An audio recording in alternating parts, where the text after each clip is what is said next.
કોઈ મોટરસાઇકલ કે કોઈ બાઇક કે કોઈ ગાડી લેવા જતા ને તો એ શોરૂમમાં જઈને એવું પૂછતા કે બાઇક એવરેજ કેટલી આપશે. અને આજકાલનો યુવાને કદાચ બાઇક લેવા જાય ને, બાઇક કે ગાડી લેવા, એમ ના પૂછે કે એવરેજ કેટલી આપશે, સીધું જઈને એમ જ પૂછે સ્પીડ કેટલી આપશે. ભલે બાપાની એવરેજ નું જે થવું એ થાય, પણ સ્પીડ આપશે કે નહીં. એટલે આ બહુ સ્પીડનો જમાનો આવી ગયો છે.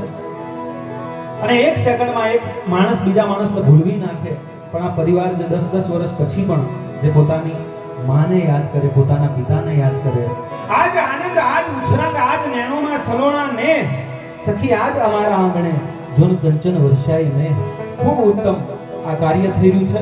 અને એમાંય આ સમાજ મને બહુ ગમે છે સાહેબ. હું જ્યારે આ સમાજની વચ્ચે જાઉં ને એટલે એક વાત ચોક્કસ કરું છું કે મોઢા ઉતરી ગયેલા હોય, ડાચા ઉપર 12 વાગી ગયા હોય અને બહુ ગંભીર કે ઉદાસ થઈને ફરતા હોય ને, એ ગમે તે હોઈ શકે, બાકી એ પટેલ તો ના જ હોય. આ રમૂજનો સમાજ છે, આ મસ્તીનો સમાજ છે, આ ટીખળનો સમાજ છે. આવું અમે અમુક જગ્યાએ કહીએ ને એટલે પાછા અમને અમુક જણા કહે ખરા કે તમારે સાહિત્યકારોને આ ભજન ગાવાવાળાને બીજું ધંધો હું, તમે તો જે ગામમાં જાઓ એ ગામના વખાણ કરો, તમે તો જે સમાજની અંદર જાઓ એ સમાજના વખાણ કરો.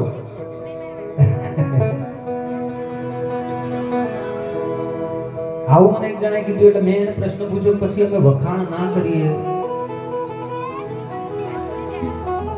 આ જો અમે જે ગામમાં ગયા હોય, જે સમાજની વચ્ચે ગયા હોય, સમાજની વાતો ના કરીએ, સમાજના વખાણ ના કરીએ, તમે કરીએ હું અમારે નિંદા કરવાની. અને વિચાર કરો, જો જ્યાં હોય ત્યાં જઈ અને એ જ સમાજની કે જ ગોમની નિંદા કરીએ તો પછી જેવા આયા હતા એવા પાછા જઈએ ખરા?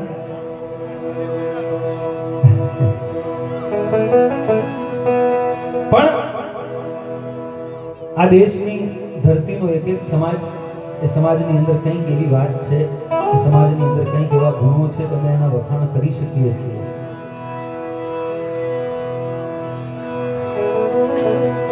જ્યારે ભારત આઝાદ થાય અને એ ભારત દેશ જે છે લગભગ અસંખ્ય નાના મોટા ટુકડાઓની અંદર વિભાજિત હોય. આ સમાજની વાતો અમે કેમ કરીએ છીએ એનો એક નાનકડો પ્રસંગ તમને કહું છું કે જ્યારે ભાષાઓના આધારે, પ્રાંતોના આધારે, રજવાડાઓના આધારે ભારત જ્યારે અનેક નાના મોટા રજવાડાઓની અંદર વિભાજિત હતો, આ દેશ જ્યારે ખંડ ખંડ હતો, ત્યારે આ દેશને એક કરવા માટે આ સમાજનો એક વીર પુરુષ, આ સમાજનો એક મરદ માણસ, આ સમાજનો એક લોખંડી પુરુષ,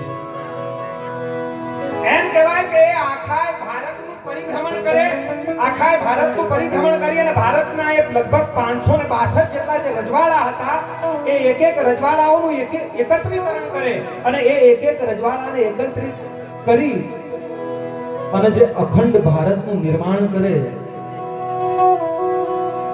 આ સમાજ સરદારનો સમાજ છે સાહેબ. આ એકતાનો સમાજ છે ને આમાં વેર વિખેર હોય ને આ સમાજ એટલે અમને મજા ના આવે સાહેબ. એટલે થોડાક આમાં હામાં આવી જાવ તો અમને હજુ વધારે મજા આવશે. અને પ્રેમથી આજ આ પરિવાર જે કરાવી રહ્યો છે, અમારે ભજન જ કરવું છે. બાપુજીની પાછળ, માં શાંતામાની પાછળ અમારે કાલાવાલા કરવા છે. એક નાનકડી ઓળખાણ અહીંયા ઉપસ્થિત કલાકાર મિત્રોની આપને કરાવી અને પછી ગણપતિ વંદનાથી આપણે આ કાર્યક્રમને શરૂ કરીએ.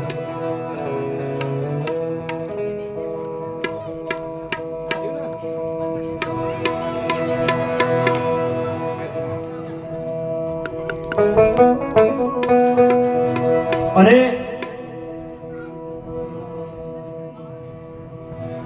હા, પાછું એ તમને કહી દઈએ કે અમે આ ભાઈ શ્રી હિતેશભાઈ ખરા ને, ઓર્ગેનાઇઝર છે, આ આખી ટીમને ભેગી કરવા વાળા હિતેશભાઈ છે અને એના નેજા હેઠળ અમે આવ્યા છીએ, મિત્રો થઈને અમે આવ્યા છીએ. આજે કોઈ કલાકારના વાઘા પહેરીને કે કોઈ રૂપિયા લેવા માટે નથી આવ્યા.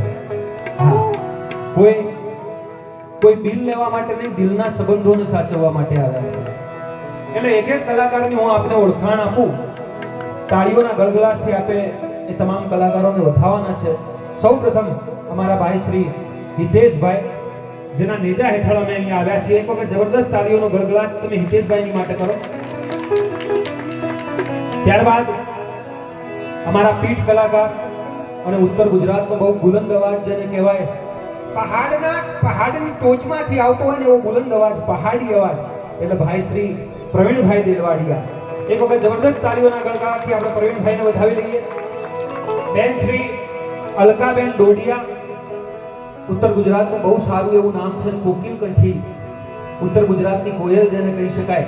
બે અને આ બહેનો જેટલી બેઠા છે ને, અમારા આખા મંડળમાં એક જ બેન છે, એટલે તમારે બે હાથ ઊંચા કરીને તાળી વગાડવાની છે. હા,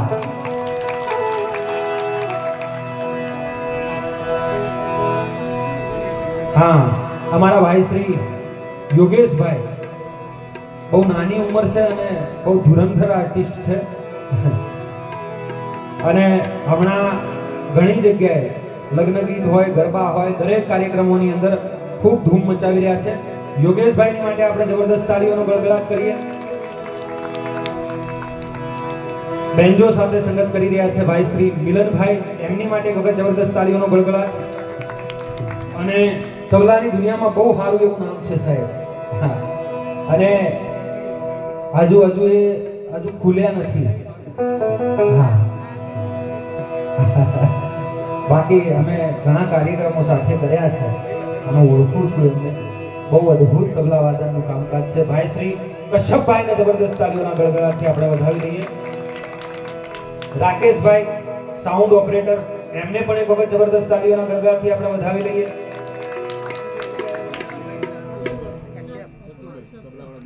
હા, અને ગામના તબલા વાદક છે ભાઈ. હા,